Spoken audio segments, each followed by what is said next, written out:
Les Google Glass sont-elles mortes ? Pourquoi Google propose 2 applications pour lire nos mails ? Kicker, c'est quoi ? Il paraît que ça ressemble à R2D2, mais c'est une drôle de machine. Jola, c'est une nouvelle tablette. Ce nom vous dit peut-être quelque chose. On va vous rafraîchir la mémoire avec plein d'autres informations. C'est le numéro 11 des Technos.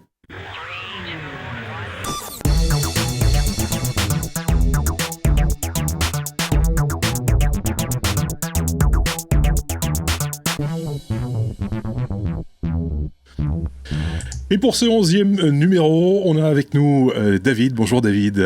Salut. On a également avec nous Adrien et Sébastien qui sont tous les deux dans la même fenêtre. Vous nous écoutez via iTunes ou peu importe, tant mieux. Mais vous pouvez également nous voir, je le rappelle, via notre chaîne YouTube. Vous y accédez très facilement via le site habituel lestechno.be. Allez, on attaque tout de suite avec l'actu de la semaine, forcément.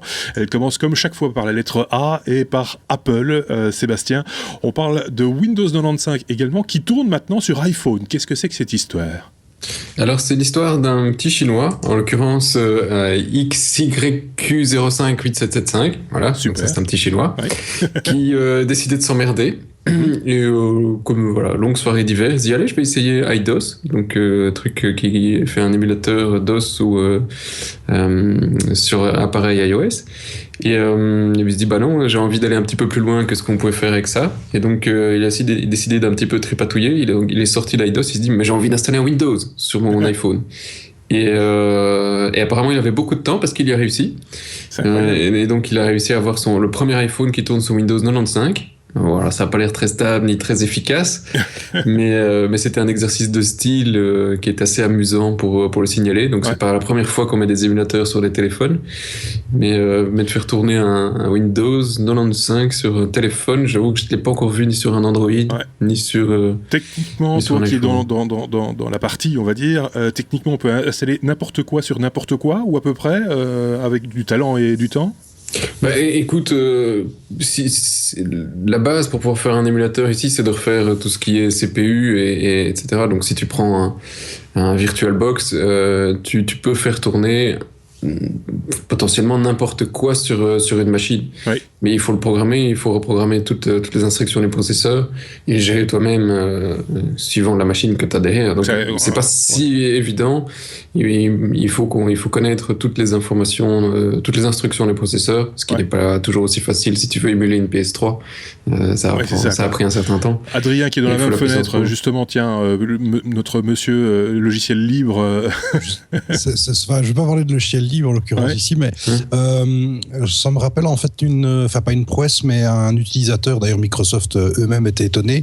Un gars en fait était parti de DOS et a fait toutes les mises à jour jusqu'à Windows 7 et en fait il a gardé DOS complètement intégré dans son Windows 7 et donc il a lancé des vieilles applis en DOS qui tournaient. Il a même lancé Doom en natif sous DOS et ça fonctionnait. Donc je me demande s'il n'y a pas eu cette logique là aussi qui était partie dans le sens où on a un émulateur DOS, on sait faire une mise à jour vers Windows 3.1 et puis ensuite Windows 95 et ainsi de suite.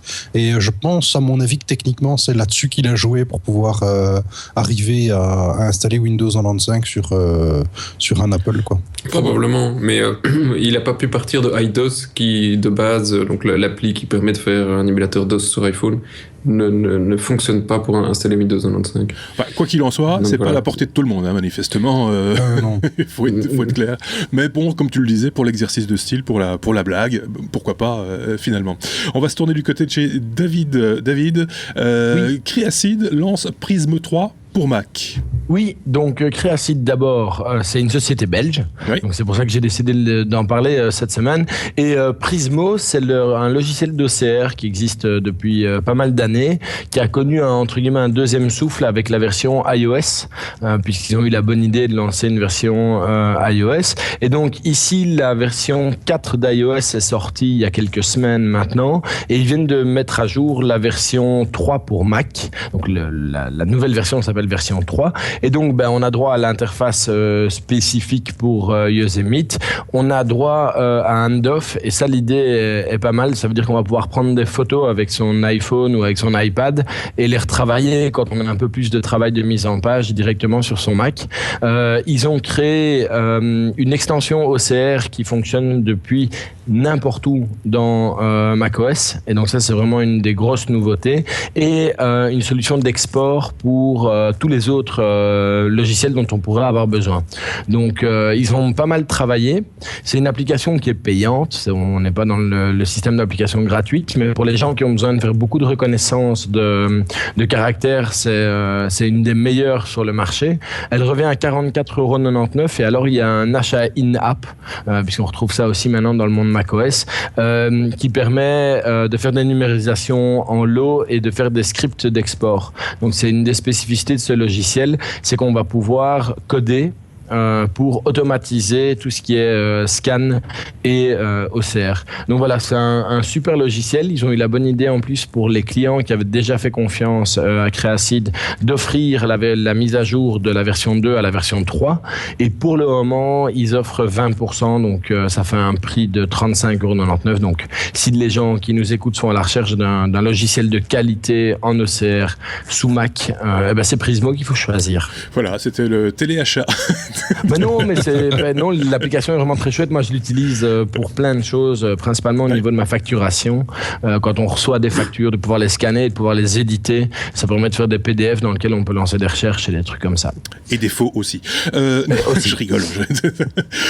Tout à fait autre chose. Je voulais juste intervenir sur l'aspect Apple de la semaine, puisque pour les développeurs, une fois de plus, Apple a lâché le Watch Kit. C'est le kit de développement pour la Watch, la montre qui arrivera prochainement. Un kit de développement qui repose sur la version bêta de Xcode 6.2 et de iOS 8.2. Par la même occasion, on a reçu aussi les spécifications concernant les écrans. Je le rappelle, il y avait, rappelle-toi Sébastien, 2 tailles d'écran. Je sais que toi, ça t'avait inspiré au niveau développement, enfin qu'il y avait des options, des opportunités, on va dire, de développement. On avait parlé d'ailleurs à propos de la LG G Watch. Et peut-être donc, prochainement d'une autre ronde. Ouais, puisque tu as maintenant tu as troqué ta G-Watch contre une moto. Une moto. Voilà, c'est la Motorola qu'on aura l'occasion de tester prochainement dans les technos. Je retourne vers David pour parler de la copie privée. Apple va devoir passer à la caisse, manifestement. Oui, donc c'était un dossier qui était resté ouvert, c'est en France, donc où Apple et l'État français n'étaient pas parvenus à se mettre, enfin la commission de la copie de la vie privée française n'était pas parvenue à se mettre d'accord sur la redevance que Apple devait payer pour cette tablette, donc sur ses iPads, et ça depuis 2013. Et donc Apple avait pris la bonne décision de ne rien payer du tout en attendant qu'il y ait une décision de justice qui soit rendue, et ça y est, elle est tombée. Et donc rien que pour l'année 2013, on parle de plus de 18 millions d'euros que Apple va devoir débourser, et au total sur 2013-2014, le montant serait d'un peu plus de 40 millions. Et donc c'est plutôt une bonne nouvelle, pour autant que la commission de la copie privée en France fasse correctement son travail. Pour les ayants droit, puisque je rappelle que cette commission est censée prélever une taxe sur tout ce qui est lecteur MP3, tout ce qui peut diffuser de la musique, de la vidéo et des choses comme ça, pour rétribuer les artistes. Voilà, encore une bonne chose. Ça va aboutir. C'est fait. Non, c'est fait maintenant. Ils doivent juste refaire les calculs complets des nombres des unités qui ont été vendues, et puis Apple va devoir débourser. Point. Avant de quitter le monde Apple, juste un tout petit mot mais rapide sur la mise à jour d'iOS 8.1.1. Quelqu'un l'a faite chez Seb peut-être ? Alors on l'a faite par erreur sur un iPad. Voilà. Oh, j'ai glissé, chef. J'ai glissé parce qu'on voulait en mettre un jour et pas de bol, voilà. Ouais. Et voilà, le seul point qui arrive et qui saute aux yeux, c'est que le jailbreak a disparu. D'accord. Sinon, je vois pas directement pourquoi on avait une nouvelle release aussi rapidement. Ouais, il y a certainement plein d'explications. Il paraît qu'elle est plus légère, qui a moins de data, que c'est plus léger, que ça va mieux. Enfin, certains ont dit qu'ils retrouvaient leur device dans un état plutôt acceptable. D'accord, mais la 8.2 est déjà au tournant, alors ils auraient pu attendre doucement la 8.2 dans quelques semaines plutôt que de faire un rush sur la 8.1 juste après un jailbreak. Certains disent que c'était pour casser le jailbreak, justement. Oui, probablement. Bon, d'accord. Bon, on sort de la case Apple pour aller directement, vous le savez, juste après la lettre A, il y a la lettre G, c'est comme ça dans notre alphabet, la G pour Google. Seb, justement, tiens, je te rends la parole, puisque les Google Glass seraient mortes avant d'être mises en vente au grand public. Voilà, c'est un peu le jeu de la presse cette semaine, si vous avez lu quelques articles. Ou écoutez la radio. On m'a interrogé là-dessus. Ou écoutez la radio. Ouais. Ah bah voilà, écoutez la radio. Ouais. Les bonnes radios. Certaines radios. Et donc effectivement, on en a parlé un peu partout en se disant, mais non, le succès de le truc qui allait révolutionner le monde, bah finalement, c'est un flop. Alors bon, bah, ça a été décidé par les journalistes, mais bon, grosso modo, il y a quelques points quand même qui annoncent que c'est pas aussi beau que ça pourrait être pour les prochains mois, parce qu'effectivement, les 16 gros développeurs qui étaient annoncés par Google, il y en a déjà près de la moitié qui ont abandonné pour le moment en disant ok, bon, c'est peut-être pas le moment. Même plus de la moitié, je pense. Et pas les moindres, hein. Twitter par exemple a abandonné l'idée de faire son application sur les Google Glass, donc il restera quand même beaucoup moins d'applications pour le lancement, et on est une centaine d'applications je pense maximum pour le moment. Et il y a un fonds aussi qui a disparu de la part de Google, qui était un fonds pour promouvoir le développement sur les Google Glass, et maintenant le truc a complètement disparu pour être juste redirigé sur la page des Google Glass. Donc il y a quelques signes, dont un qui est, mais voilà, pour moi ça n'a aucun sens d'en tirer une conclusion juste pour ça, c'est que Sergey Brin, un des patrons de la boîte, ne porte plus ses Google Glass. Oui, il a été un événement sans porter ses Google Glass. C'est la première fois en 2 ans et demi qu'il ne les porte plus. Oui, donc voilà, il a réussi enfin à les retirer. Moi, je trouve que c'est plutôt positif. C'est vrai que c'est vraiment un micro-signal, quoi. Je veux dire, c'est plus de l'ordre du people que de l'ordre du technique, hein, soyons clairs. Le problème, c'est que ce truc a été tellement hype que comme il n'arrive pas sur le marché, on s'impatiente et pour finir, il est passé de mode avant même d'avoir été acheté. Par contre, ce qui ressort, moi j'ai un petit peu regardé ce que disait la presse internationale, technique, etc., c'est que c'est probablement pas un appareil super grand public à terme, c'est plus un produit de niche. D'ailleurs, on s'en sert, paraît-il, beaucoup dans le médical, entre autres, et que donc on n'est pas, c'est un appareil qui, son prix va pas beaucoup pour de diminuer, l'industriel. Ouais, c'est plutôt industriel. Pour l'industriel. Alors, il y a une autre boîte qui fait ça, c'était Epson qui fait des lunettes pour de l'industriel. Ils sont déjà à leur 2 ou 3e modèle et ils font des lunettes qui sont d'assez bonne qualité sur base Android. Donc là où on peut développer comme sur le Google Glass, mais ici elles sont encore beaucoup plus ouvertes. C'est juste un petit boîtier qu'on accroche à leurs lunettes. Ouais. Et c'est prévu pour des techniciens pour quand ils font des interventions sur une imprimante, pour avoir le plan de l'imprimante, ou du gros copieur ou des machins devant eux, pendant qu'ils sont en train d'intervenir, pour éviter de devoir fouiller dans les trucs. Oui, c'est pour des architectes qui allaient sur le terrain également, pour avoir gardé les mains libres et pouvoir garder des informations et en même temps faire des photos, filmer, etc. Il y a clairement des marchés en professionnel, dans le privé aussi, je vois pas pourquoi, mais il faudra peut-être un temps un peu plus certain. Pour moi, le produit n'est pas mort. Je ne suis pas tout à fait d'accord avec tout ce que j'ai lu. Il est peut-être pas mort, mais pour le quotidien, il est peut-être un petit peu invasif, non ? Parce que finalement, avoir quelqu'un en face de soi qui a des Google Glass, on sait pas très bien ce qu'il fait avec. Est-ce qu'il nous prend en photo ? Est-ce qu'il nous filme ? Est-ce qu'il nous écoute ? Je t'écoute avec ma montre, je peux t'enregistrer avec mon GSM. Bien sûr, mais voilà. C'est pas pour rien que certains restaurants ont dès lors affiché des petites affichettes Google Glass interdites dans cet établissement. Ouais, on s'est peut-être poussé un peu le bus un peu loin. Je vois un qui trépigne, qui est pas d'accord sur tout ce qu'on dit. Je vois Adrien à côté. Le côté hype, je suis absolument pas d'accord, parce que c'est un objet qui a été très très très décrié au niveau du public. Le nombre d'interdictions qu'on a eu, comme on vient de le dire, et je ne sais pas si vous vous rappelez, il y a eu le nombre d'agressions de personnes qui sont fait agresser parce qu'elles portaient des Google Glass, non pas parce que agresser, on veut te piquer tes Google Glass, mais agresser dans le sens insulter, pas uniquement physiquement, mais même verbalement. Arrête de me regarder avec tes Google Glass. Oui, arrête de me regarder, t'as une caméra sur la tête. Bon, après le débat, je suis d'accord, on a tous les devices, mais en tous les cas, clairement, pour moi, c'est pas un objet hype du tout, et effectivement, ça doit atterrir dans le milieu plus technique Ouais. Mais de là à dire que c'est un objet hype, non, pas du tout. Moi, je suis pas d'accord du tout. C'est vraiment. Bon, écoute, on en a entendu tellement parler dans la presse que ça l'a été, même si c'était pas hype, tu le voyais pas chez tout le monde, mais ils l'ont fait porter à des people, ils l'ont fait porter à des célébrités. Donc c'était certaines émissions de télévision récentes, j'en ai vu, les utilisent comme une espèce de gadget, enfin voilà, dans le concept même de la réalisation de certaines émissions, c'est utilisé. Enfin voilà, au moins c'est un objet qui a permis d'ouvrir le débat, si je puis me permettre, qui ouvre le débat sur ces nouveaux objets connectés qui sont aussi des interfaces homme-machine. C'est une chose plutôt intéressante. Je veux clôturer sur Google Glass juste avec un détail, c'est que si vous vous rappelez fin des années 90, vous preniez quelqu'un dans un supermarché qui était en train de téléphoner, tout le monde le regardait, on disait mais qu'est-ce que tu fais là, c'est ta vie privée, et retourne chez toi pour téléphoner. Exact. Alors maintenant, je veux dire, les mecs ils téléphonent en caisse et ils disent juste désolé à la caissière et puis ils s'en vont. Ouais. Et plus personne trouve ça scandaleux. Bon, c'est impoli, mais ça continue, ça se fait tous les jours. Donc, il faut voir. Moi, je pense que c'est pas le bout du tunnel pour la Google Glass, les Google Glass. Je pense que pour l'instant, c'est un tunnel, clairement. Et ce produit reviendra peut-être au devant de la scène, ou alors, comme on l'a dit, de manière plus professionnelle, plus industrielle, pour des niches, quoi, comme on dit. Du côté de Seb, on parle toujours de Google et de ses applications. Maintenant, on l'avait déjà dit la semaine dernière, me semble-t-il, il y a énormément d'applications, par exemple, de messagerie chez Google, chez Android. Maintenant, c'est au niveau des boîtes mail. On a Gmail, et puis il y a Inbox. Qu'est-ce qu'on va faire ? Qu'est-ce qu'on doit choisir comme application maintenant ? Je pense qu'on a déjà parlé d'Inbox, ou en tout cas, on en a parlé partout. Ouais.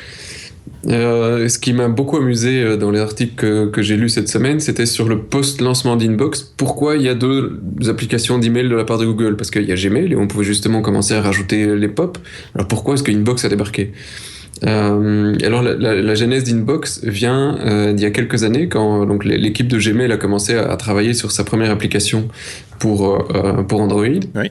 Elle était pleine de fonctionnalités pour les geeks, et puis à partir du moment où les gars de Google ont vu ok, ouais, c'est très bien ton truc, mais tu sais que la moyenne des gens sur Gmail reçoivent 5 mails par jour, donc le fait de pouvoir sélectionner tous tes mails, le fait de pouvoir mettre à des tâches et tout le bazar, on s'en fout, on strip. Et les mecs de Gmail se sont énervés à tel point qu'ils ont commencé leur application de mail séparée qui s'appelle Inbox. Voilà. Et Gmail a été effectivement strippé d'une grande série de fonctionnalités. J'ai essayé Gmail pour ma part en mettant un compte pop.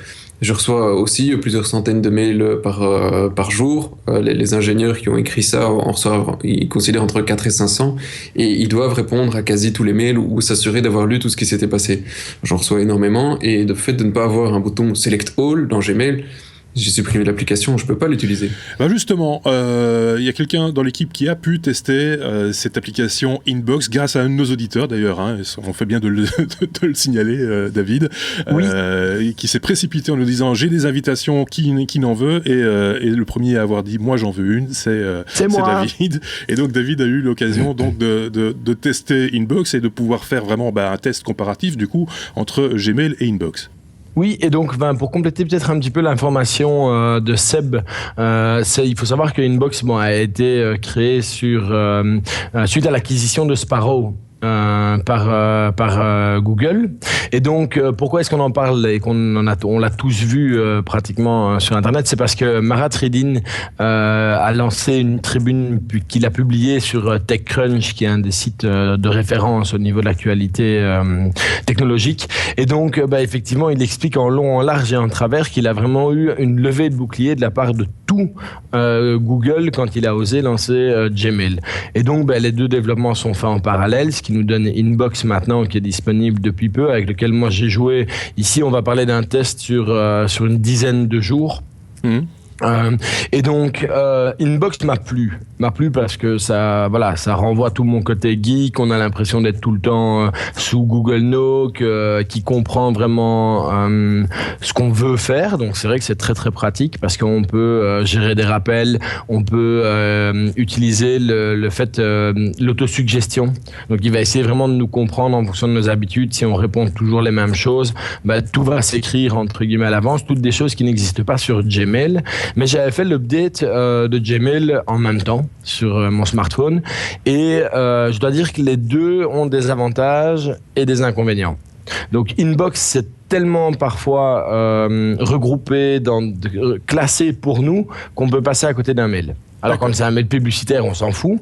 Mais nous, on s'envoie quand même pas mal de mails pour préparer l'émission. Et moi, je suis parvenu à zapper 2 mails par Inbox parce qu'ils les avaient classés dans ma partie réseaux sociaux et blog. D'accord. Oui, sauf que c'est celui que nous, on fait. Donc, c'est important pour moi. Et ça, Inbox ne l'a pas encore compris. Donc, je vais encore lui laisser un peu de temps. Pas trop, hein. Peut-être s'habituer et comprendre que les mails que vous m'envoyez, je prends quand même le temps de les lire. Par contre, Gmail, on est sur un système un peu plus spartiate. Moi, ce qui me plaît, c'est qu'on peut gérer plein d'autres comptes. Donc, Gmail 5.0 est redevenu ma boîte principale, mon système de lecture de mail principal. Et c'est vrai que je retourne régulièrement sur Inbox pour voir, en fonction des rendez-vous et des trucs comme ça, ce qu'ils me proposent. Et ça, c'est vrai que c'est sympa. Mais pour moi, Inbox est encore un tout petit peu immature. Alors, je crois qu'il faut travailler avec pour qu'il devienne performant. Ouais. Donc, je continue à l'utiliser. Mais c'est vraiment aujourd'hui, pour moi, c'est vraiment très pour les geeks. D'accord. Donc, c'est pas la personne qui veut avoir accès à tous ses mails. Et comme le disait Seb, il faut savoir que la plupart des gens reçoivent en moyenne 5 mails par jour. Donc, le fait de pouvoir faire un select all, qui est possible sous Inbox, qui n'est pas possible sous Gmail, les gens s'en foutent. Oui, c'est à part nous, on reçoit vraiment beaucoup de mails, mais les gens s'en foutent. Par contre, un très gros point positif pour Inbox, c'est qu'il regroupe toutes les publicités dans un seul folder. Et donc, on peut dégager tout le folder en une fois. Donc, Inbox, voilà. C'est juste embêtant quand on bosse dans la publicité. Oui, voilà. Mais c'est vrai que, par exemple, tous les mails Facebook, si vous avez activé les notifications par mail de Facebook, se regroupent. Et donc, c'est des mails qu'on passe son temps, entre guillemets, à mettre à la poubelle ou à archiver. Ouais. Sous Gmail, sous Inbox, ils sont tous regroupés, donc l'opération se fait beaucoup plus vite. Il y a du pour et il y a du contre des deux côtés. Pour quelqu'un qui reçoit pas beaucoup de mails, je pense que Gmail restera plus simple à appréhender. Pour quelqu'un qui a un peu le temps ou qui passe beaucoup de temps dans la lecture de ses mails et qui doit beaucoup répondre, Inbox est peut-être plus apte aujourd'hui. C'est marrant parce que c'est pas la première fois que, si je ne m'abuse, c'est pas la première fois que Google lance comme ça des idées sur l'emploi du mail, la façon dont on utilise le mail. Ils avaient même une fois été très très loin en disant qu'ils allaient révolutionner l'email, qu'ils allaient réinventer l'email. On en est loin là. C'est pas vraiment de la réinvention de l'usage du mail, David. Après 10 jours, non. Maintenant, il faudra voir comment ça va évoluer. C'est pas une application que je vais désinstaller. D'accord. C'est vraiment une application que je vais garder, que j'utiliserai peut-être pas tous les jours, peut-être pas pour une recherche de mail parce que ça m'a semblé fort complexe du fait que tout est déjà pré-classé. Et donc, moi, j'aime bien avoir ma liste complète et me dire, je cherche, je sais plus ou moins à quelle date. Là, on doit parfois rentrer dans 3 ou 4 listes parce que il prend des décisions. Par exemple, si Marc, toi, tu m'envoies un mail qui va contenir les technos, ça va se mettre dans mes blogs. Si tu me demandes comment ça va se mettre dans mon flux de privé tout à fait classique. Et donc, le problème, c'est que moi, je sais que c'est toi qui m'as envoyé un mail. J'ai pas envie d'aller rechercher dans 3 ou 4 sous-répertoires. Avec Gmail, je fais Marc laisse croire et je tombe directement sur tous les mails que tu m'as envoyés. Sous Inbox, j'ai trouvé ça plus complexe. Parce que voilà. Mais non, mais simplement parce qu'il les trie déjà pour nous. Oui, c'est ça. Donc, il fait déjà une partie du travail. Donc, c'est sa force et sa faiblesse pour le moment. Donc, à tester, c'est pas encore tout à fait mature, on va dire. Et donc, comme tu vas le garder sur ton appareil, tu vas continuer à le tester. Oui. Donc, s'il y a des évolutions majeures et que je me rends compte que je glisse plutôt vers l'un ou plutôt vers l'autre, j'hésiterai pas à en reparler. Parfait. Et pendant que toi, tu joues avec les applications Gmail et Inbox, de son côté, Adrien voudrait bien jouer avec Chromecast. C'est un petit peu ça l'idée, Adrien. Oui, c'est ça. J'ai un Chromecast. Au début, je trouvais le concept génial. Maintenant, dès qu'on a une Smart TV, le fait de streamer son contenu perdait de son intérêt. Et donc là, je trouve que l'ajout de jeu, ça redonne pas une seconde vie, mais ça redonne de l'intérêt à l'objet du Chromecast en tant que tel. Donc en fait, qu'est-ce que ça ? C'est pas des jeux qui ont spécialement été développés pour. Ce sont des jeux qui ont été intégrés à la la fonctionnalité Chromecast. Ce qu'on peut remarquer, c'est que Hasbro en a mis pas mal d'un coup. Donc on a le Simon, donc le fameux jeu qu'on avait avec les touches, le Monopoly Dash, Scrabble Blitz et Puissance 4. Ensuite, on a une autre série de jeux comme Just Dance Now, La Roue de la Fortune qu'on a vu en image. Big Web Quiz, donc voilà, il y en a encore d'autres qui vont arriver. Donc je voulais un petit peu soulever l'initiative parce que c'est vraiment chouette. Donc qu'est-ce qui se passe concrètement ? Ben en fait on utilise la fonction cast avec l'icône qui apparaît dans le jeu et en fait le smartphone ou la tablette devient une manette de jeu où le contenu est diffusé. Et donc moi je trouve que ça peut être sympa. Justement Hasbro a vu bien sur ce coup-là, c'est le côté jeu familial en utilisant le Chromecast. Pourquoi pas finalement effectivement, on a pléthore de matériel informatique à la maison, autant s'en servir au mieux. On va dire ça comme ça. Tout à fait. Qu'est-ce que je voulais vous dire ? On va passer à quoi ? Ah oui, tiens, on va parler un peu hardware, et hardware un peu particulier. La boîte qui fait tout. Oui, mon cadeau de Noël. C'est un peu le cadeau de Noël de David. C'est le cadeau de Noël rêvé. Ça s'appelle Kicker. Ça s'appelle Kicker. C'est comme R2D2, mais en mieux. C'est ça, au fait,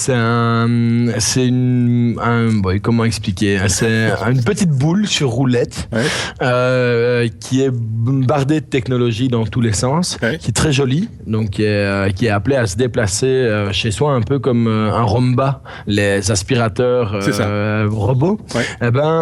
Kicker, il est aussi prévu pour se déplacer, mais beaucoup plus pour le vidéoludique. Oui, mais il aspire rien, lui, par contre. Voilà, il aspire rien du tout. Au fait, c'est une petite boîte qui tourne sous Android, qui est munie d'un vidéoprojecteur, de micro, de caméra à 360 degrés, de haut-parleurs, de Wi-Fi et de Bluetooth.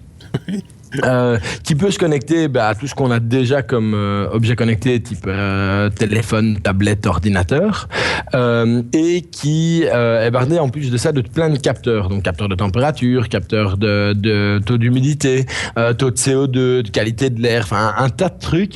C'est une boîte qui fait 40 cm de haut sur 28 de large pour 12 kilos. D'accord. Ouais, c'est pas énorme, 40 cm. Non, mais c'est parce que moi j'ai vu le visuel, comme tous ceux qui ont la vidéo, on dirait un œuf. On va dire ça comme ça. C'est ça, c'est un œuf coupé. Il y a des gens qui trollent, on dirait un casque des Daft Punk. Oui, ça pourrait être aussi un œuf. Mais qui n'aurait qu'un œil.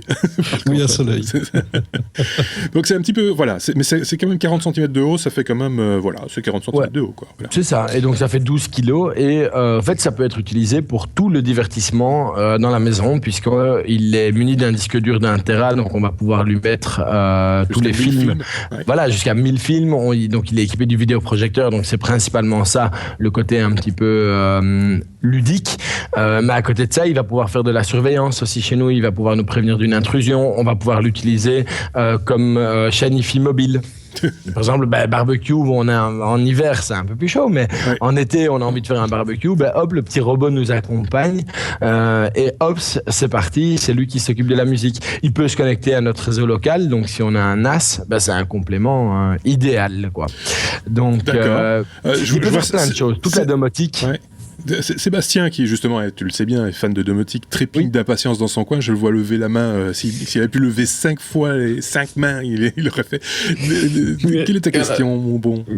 J'avais une question et un petit complément d'information. Cette semaine, il y a un autre robot, je ne sais pas si David ou l'un de vous l'a vu, qui était annoncé pour remplacer les gardiens dans les parkings. Et alors, il ressemble étrangement à un kicker. Mais en plutôt version 1m50, 1m80 de haut. D'accord. Et voilà. Et son but est juste de se promener dans les parkings pour surveiller qu'il n'y a personne qui est en train de vous exploser la voiture ou de vous tabasser, etc. C'est un système d'alarme un peu plus complexe, quoi, en fait. C'est ça. C'est un peu ça l'idée, quoi. Ok. Et ma question, c'est le prix. Oui, alors on y arrive, parce que malheureusement, le défaut principal de ce produit, c'est qu'il n'est pas en vente pour le moment, puisque c'est un projet Kickstarter. Il faut savoir qu'ils avaient prévu une levée de fonds donc de $100,000 pour mener leur projet à bien. Ils sont déjà aujourd'hui à $250,000 et le prix de vente, puisqu'on peut déjà l'acheter, projet Kickstarter, donc on peut déjà le pré-réserver à $1,990. c'est pas super cher, quoi. Ouais, enfin, c'est comme... non, c'est pas super cher. Regarde, la tête de nos petits camarades, de l'autre côté, je vois Adrien c'est quand même 2 Google Glass. Oui, mais c'est ça, mais comparé au Google Glass, c'est pas cher. Et alors, il faut juste savoir que le projet est porté par des anciens de chez Google, de chez Parrot et de WeThings, donc qui sont des spécialistes au niveau de la domotique. Donc ça a priori, c'est vraiment un produit qui, s'il arrive à son terme et que la qualité de fabrication y est, pourrait vraiment avoir un succès, parce que pour les fans de domotique et pour les geeks, oui, ça reste un budget, ça fait aux alentours des 1 600 €. Il y a des gens qui mettent ça tous les jours uniquement dans leur télévision. Enfin, et moi, voilà, il m'a tapé dans l'œil et je me dis que ça pourrait être un compagnon idéal au niveau domotique et au niveau vidéoludique. C'est juste drôle, quoi. Donc vous l'avez entendu, c'est un compagnon idéal. S'il vous plaît, nous allons commencer le Davidton, verser 1 euro sur... Voilà, verser 1 euro, franchement, ça fait 1600 personnes à trouver, et moi je veux bien, on peut lancer le Davidton. C'est pour Noël, on se met un objectif en un mois. Ce genre je trouve que c'est un peu cher, hein, soyons clairs, c'est pas à portée de toutes les bourses, mais par contre, je suis assez d'accord que dans un avenir proche, ce genre de petit compagnon, entre guillemets, aura tout à fait la place dans nos intérieurs. Je pense par exemple à l'époque quand on a commencé avec l'iPod, il y avait ça ressemblait à un cendrier, c'était un haut-parleur JVC, je ne sais pas si vous vous en rappelez, sur lequel on pluguait l'iPod pour avoir du son sur un haut-parleur, quoi. Moi je connais plein de gens qui ont eu ce machin-là et qui se sont promenés partout, mais jusqu'au jardin parce que tellement c'était pratique, tellement c'était simple à utiliser et tellement c'était un peu geek, un peu novateur, etc. Donc ce genre de truc là, un peu plus complet, hein, pour le coup, pourquoi pas finalement, hein, je vois des mains qui se lèvent de tous les côtés. Oui, Sébastien. Oui, non, ça m'amuse de voir vos réactions qui sont très différentes, parce que en fait ça ressemble, si tu prends d'un point de vue technologique, très fort à ce qu'on a discuté la semaine passée de chez Amazon, à part que le truc ici, tu lui rajoutes un petit projecteur et une petite roue pour tourner. Oui, c'est vrai. Sinon, c'est le même principe. Non, c'est pas qu'un projecteur. C'est une caméra 360, c'est des micros, c'est toutes les technologies au fait qu'on connaît pour le moment, et donc les possibilités de développement sont énormes. Il y aura bien sûr un SDK pour permettre aux éditeurs et aux développeurs de se faire plaisir, et donc il y a moyen de créer tout un écosystème autour de ça. Pour moi, c'est entre guillemets, c'est le mix entre ma télévision, ma chaîne IFI ou mon cinéma, mon système de télésurveillance, le système de domotique, et alors l'objet dont je rêvais mais que je n'ai jamais acheté, qui est le Nabastag. D'accord. C'est ça que parce qu'on peut faire plein de notifications et des trucs comme ça. Voilà. Il a lâché le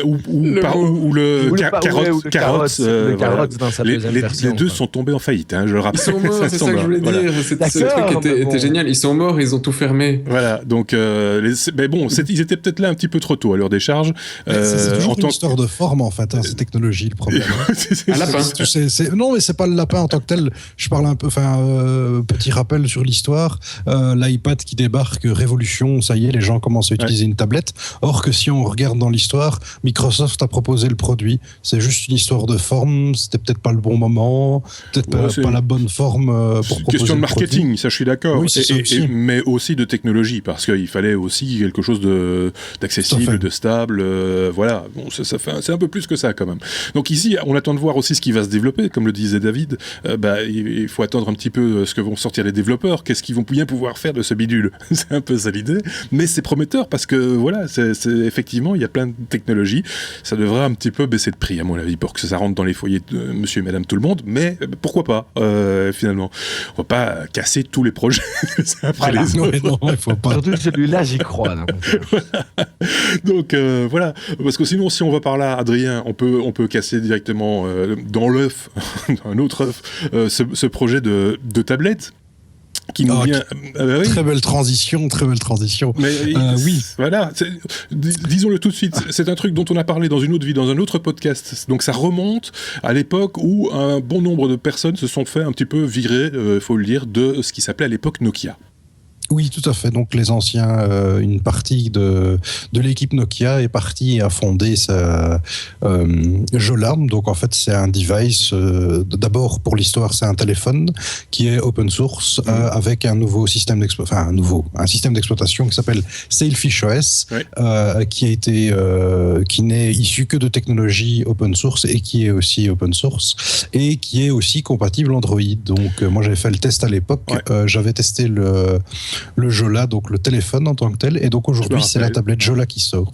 Sailfish, c'était basé en fait pour être précis, sur un OS qui s'appelait MeeGo, qui devait sortir sous la marque Nokia et qui n'a pas abouti. C'est d'ailleurs cette équipe-là qui s'était fait un petit peu écarter, on va dire, de la maison mère, et donc ils se sont dit, on a des bases, on a du potentiel, créons quelque chose, mais évidemment un OS sans un device derrière, ça sert pas à grand chose, et donc d'où l'idée de créer ce smartphone d'abord, passé un petit peu inaperçu, et cette tablette qui, elle, par contre, passe moins inaperçue. Mais en fait, c'est un petit peu au niveau matériel, le téléphone a bien fonctionné. La tablette va se lancer, donc c'est un projet Indiegogo. Donc, qu'est-ce qu'on peut remarquer en fait sur cette tablette? C'est déjà au niveau hardware pur en tant que tel. Donc, c'est du Sailfish OS. On se retrouve avec du processeur quad-core Intel 1 GHz. Je vais pas aller sur le détail. La RAM 2 Go, 32 Go de ROM. C'est des trucs assez classiques. On se retrouve avec des capacités. Il y a vraiment le processeur qui est chouette parce qu'on arrive sur la technologie Intel et qu'on peut utiliser Sailfish OS. Le prix est vraiment très raisonnable. Donc actuellement sur Indiegogo, les early adopters, donc les premières personnes qui vont pouvaient au tout début l'obtenir à $189, et actuellement pour les 1000 prochains acheteurs, ce sera à $204, et ça devrait atteindre un prix maximum de $249. On attend, la campagne se termine bientôt, d'ici je pense le 9 décembre, que je dis pas de bêtises, et la livraison se fera courant mai 2015. Bon, ça n'est pas une campagne de crowdfunding qui a aussi bien marché que la campagne d'Ubuntu Edge, pour ceux qui se rappellent, qui avait fait quand même historiquement le plus gros crowdfunding en très peu de temps en termes de prix, mais l'appareil est très bien. J'ai testé Jola, c'est une très chouette alternative pour une personne qui veut jouer le jeu, de dire je veux du logiciel libre sur mes devices portables, en attendant que Firefox OS propose quelque chose... Compatible avec de l'Android d'ailleurs. Tout à fait. Moi, je l'avais testé à l'époque, j'étais très impressionné parce qu'on avait la plateforme Sailfish OS et on pouvait lancer des applications Android directement depuis ce système. Donc, on avait d'une part les applications Sailfish OS, plus à côté les applications Android. Je trouve que c'est une transition très intéressante pour basculer, si on veut faire le pari de passer à du full open source, parce qu'il faut le savoir, Android n'est que 30% libre en tant que tel. Je lisais un article pas plus tard que cet après-midi où on disait ça risque fort bien de fonctionner parce que en Finlande ils sont quand même très cocorico, très on va dire étendard national, et que dès qu'il y a quelque chose qui est produit chez eux, ils se jettent dessus. Donc au moins au niveau national, ça pourra avoir son succès, d'après ce qu'on sait. Tout à fait. Mais apparemment, je pense que c'est plus de 30 pays où ils ont déjà implanté le produit. Oui. Et il y a eu des bons retours, et je trouve que le Sailfish OS est vraiment très chouette parce qu'avec ce concept de basculer de gauche à droite, en fait, toute l'appli fonctionne comme ça. On bascule vers le bas, on a un menu, sur la droite un autre menu, vers le bas, et ainsi de suite. Le truc est un peu déroutant parce qu'on a nos habitudes d'Android ou d'ailleurs. Mais on s'y fait assez rapidement, je me rappelle. Ouais. Mais c'était très très chouette. Moi à l'époque, j'ai gardé une très bonne idée de ce OS. C'est juste parce que j'étais dépendant de 2-3 applications que j'utilise vraiment quotidiennement, que j'ai pas basculé. Ouais, sinon, j'aurais pu jouer le jeu, basculer sur le Jola complètement. S'il y en a un qui nous passe entre les mains, bien sûr, on n'hésitera pas à le tester. On va retourner du côté de chez Seb. La justice anversoise n'aime pas Baloo. Il faudrait d'abord juste remettre en situation. Qu'est-ce que c'est Baloo, Seb ? Baloo, c'est pas le livre de la jungle, hein. C'est pas Baloo, les Baloo non plus, c'est Baloo, c'est un truc belge, on en a parlé je pense une fois brièvement dans les précédents podcasts. C'est une société belge, je pense que du côté alors c'est Right Brain Interface, peut-être qu'on s'en fout en fait, et qui vous permet de regarder vos les anciennes émissions qui sont passées, c'est-à-dire aujourd'hui t'as raté le journal, t'as envie de le regarder une demi-heure après, tu vas dire ok, je peux aller sur le site de RTL ou RTBF. C'est vrai. Sauf que il se limite pas au journal.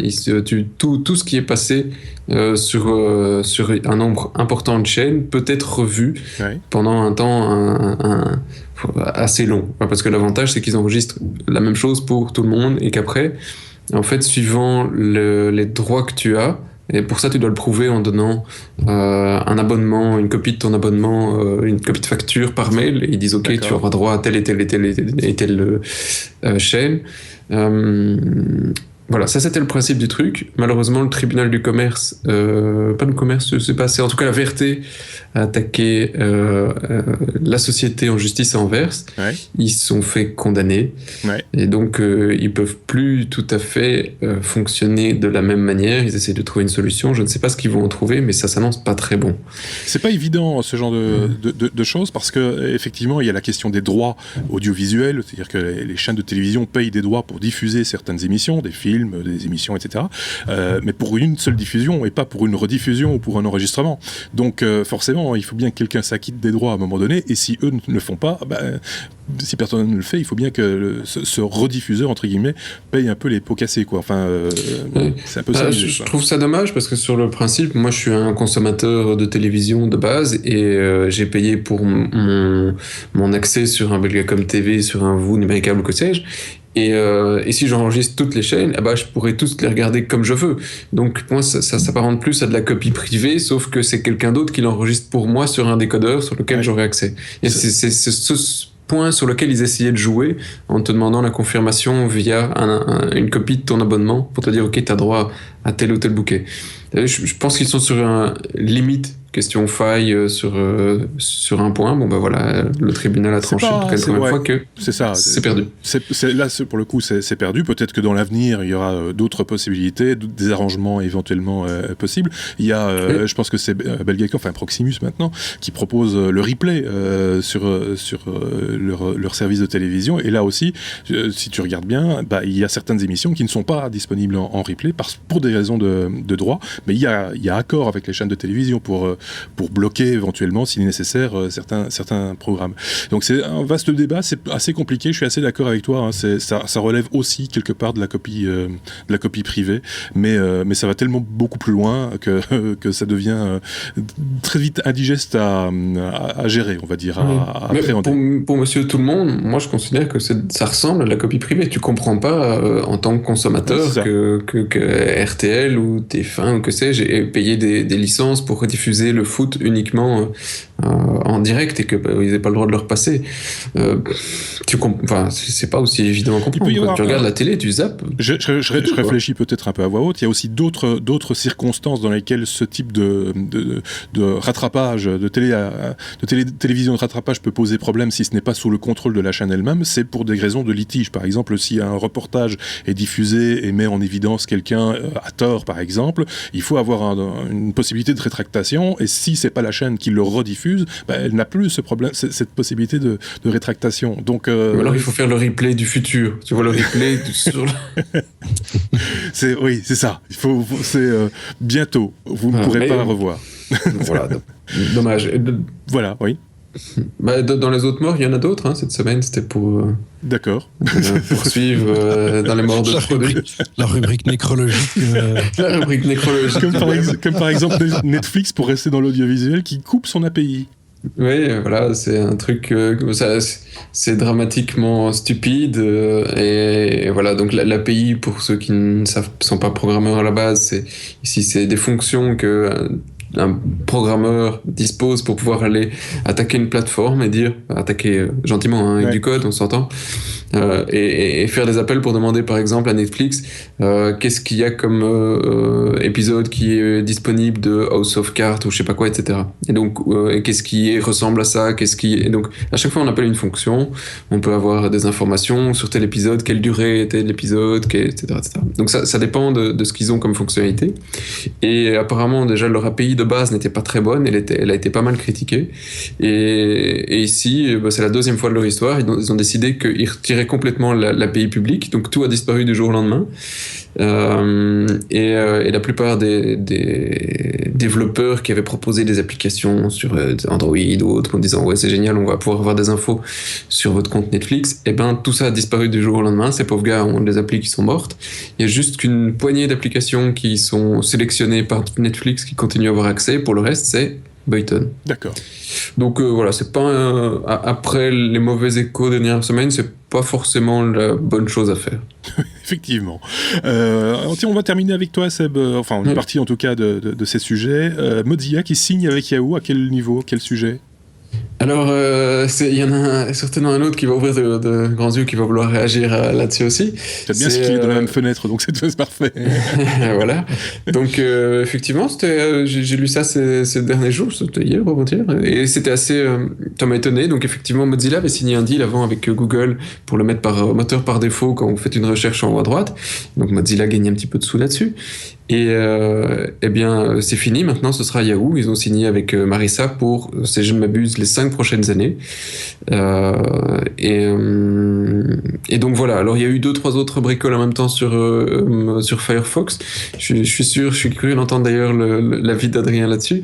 C'est que d'abord, il y a DuckDuckGo qui est arrivé. Bon, ok, j'ai essayé. J'avoue que je suis pas non plus ultra convaincu. DuckDuckGo, c'est un moteur de recherche alternatif à Google qui se promet de ne rien tracer, pas de garder votre historique, etc. Donc plutôt anonyme. Bon, les résultats qu'il me donnait n'étaient pas non plus extraordinaires. C'est pas Google. Ah oui, mais c'est justifié puisqu'il prend pas de. Oui. Il va pas piquer des informations pour savoir quel est. Ce qui m'intéresse. Oui, c'est ça. Donc bon, voilà, le résultat. Côté anonyme, c'est un coup, quoi. Voilà. Là, c'est un coup que je suis pas prêt à payer. Je vois David de son côté qui meurt de rire. et en même temps, il y a eu tout un débat sur la publicité dans Mozilla, dans Firefox, pour effectivement, quand tu ouvres un onglet qui te balance de la pub et qui donne une partie de tes informations aux annonceurs. Donc il y a eu tout un scandale. Je dis ok. Donc d'un côté ils font marche arrière sur Google, ils essayent de mettre en avant DuckDuckGo et Yahoo en l'occurrence, qui sera celui par défaut.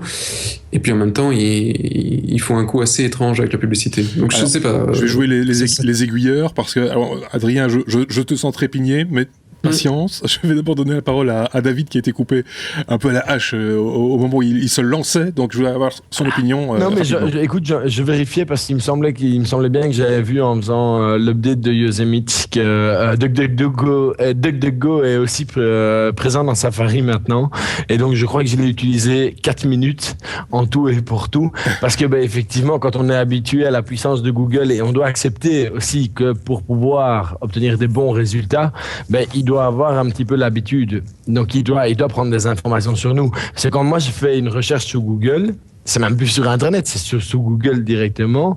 Je veux dire, je veux un résultat qui soit celui que j'attends. Oui. Et dans DuckDuckGo, c'est sympa quand un dimanche après-midi, on veut surfer et découvrir des choses.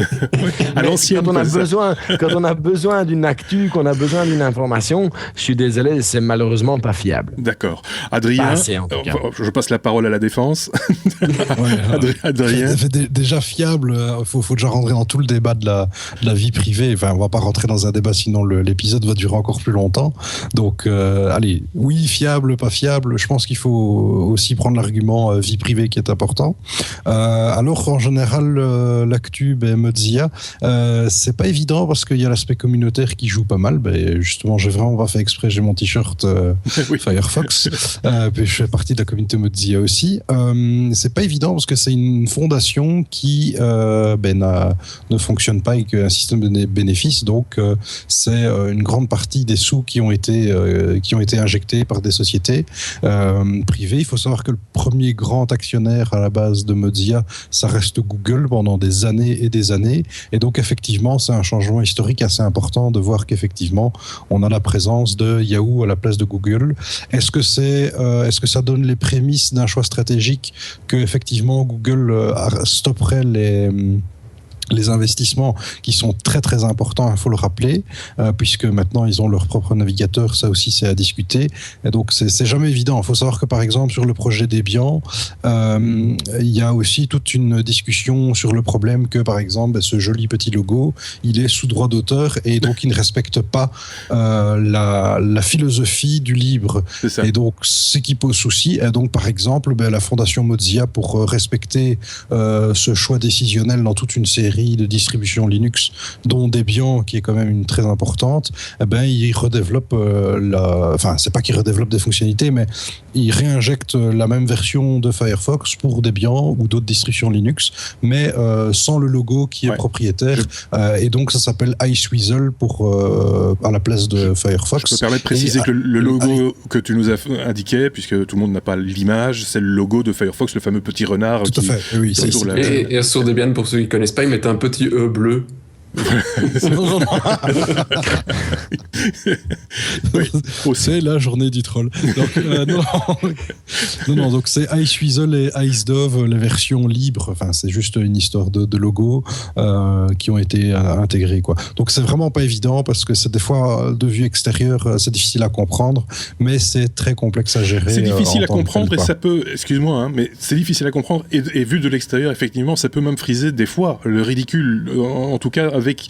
En interne au niveau communautaire, il y a des gens qui ont gueulé, clairement. C'est ça, c'est toute la particularité, la difficulté des projets communautaires du logiciel libre, c'est qu'il y a la gestion en externe effectivement de l'image et des choix qui sont pas compris, mais alors des fois en interne, je vais pas revenir sur tout le débat de comment ça s'est passé.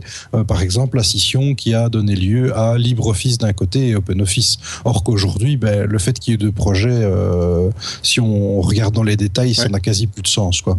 Donc il y a une gestion de l'aspect communautaire qui n'est pas évidente aussi, mais qui peut parfois, des fois, on se retrouve avec des décisions bizarres. Des problèmes d'ego. C'est aussi des problèmes d'ego. Oui, c'est le système de méritocratie, donc des fois ça peut être problématique. Voilà.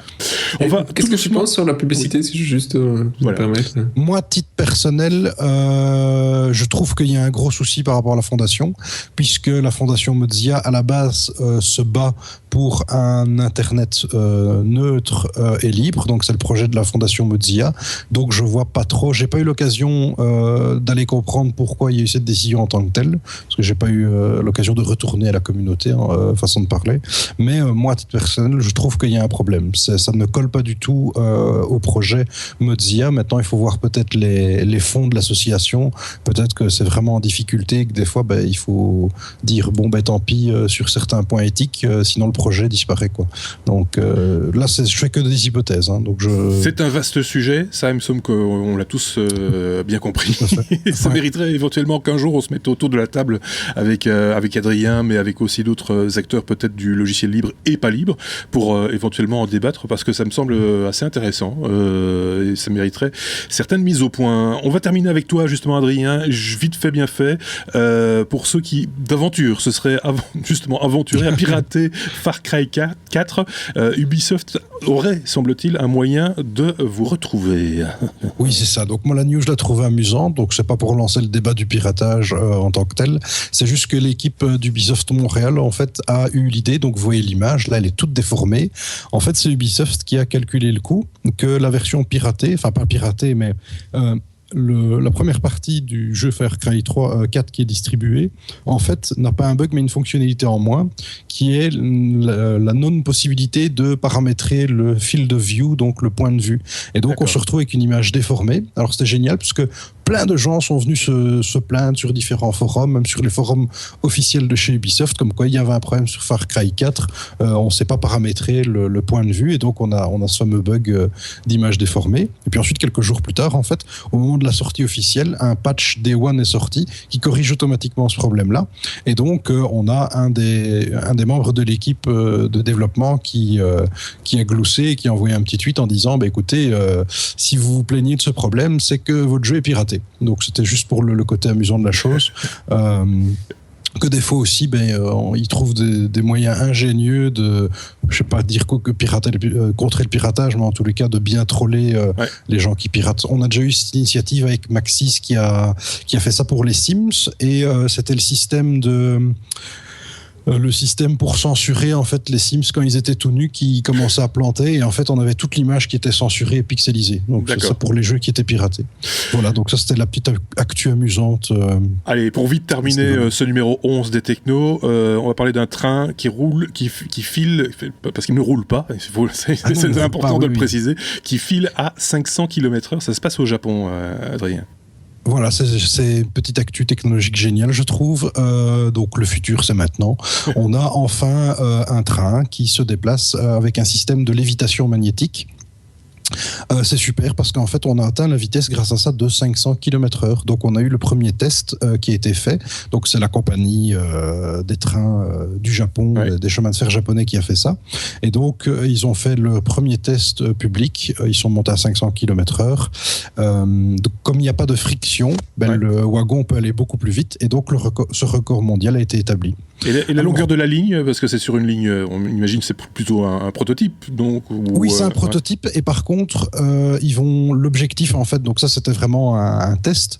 L'objectif c'est 2027, c'est relier Tokyo à Nagoya, et au lieu de faire 1h20 de trajet, on fera plus que 40 minutes. D'accord. Ce qui est vraiment pas mal. Et alors, pour rêver encore, si on arrive à implémenter la technologie des tubes pressurisés, on pourra encore plus retirer des frictions, donc l'air, etc.